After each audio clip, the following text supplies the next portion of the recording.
I'm going to tell you about the birds. Did you know the birds are dinosaurs?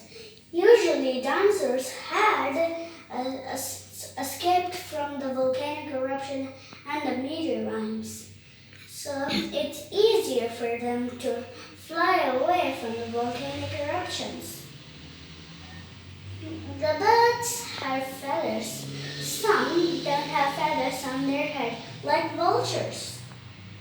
And did you know the vulture is one of the highest flying birds?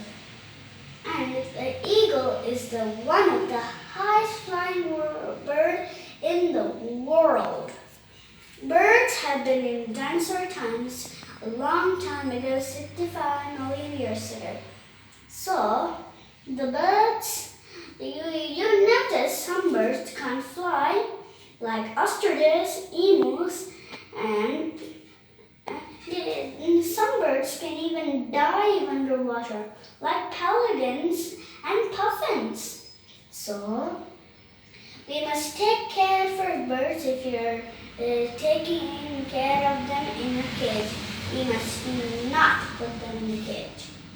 So, if you want a pet bird, you must put a seat and watch them eat. That's all you need to do for bird pets. Every type of bird will come.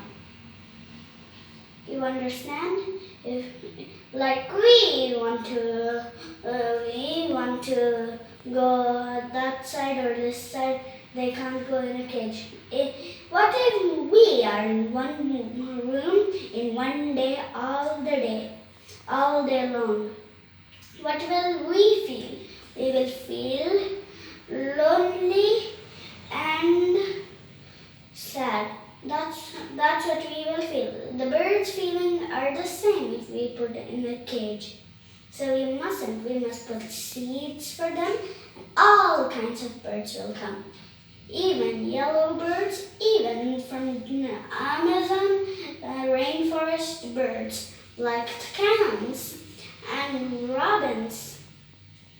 We must take care of the birds.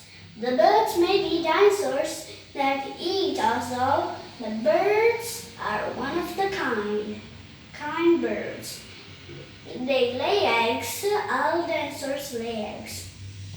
But their nests are a bit different and their eggs are a bit other colorful. And some birds have crests like yellow crested cockatoo and the cardinal. So you must learn about birds very, very easily. So without seeing in the cell, you must see in the nature birds. Okay?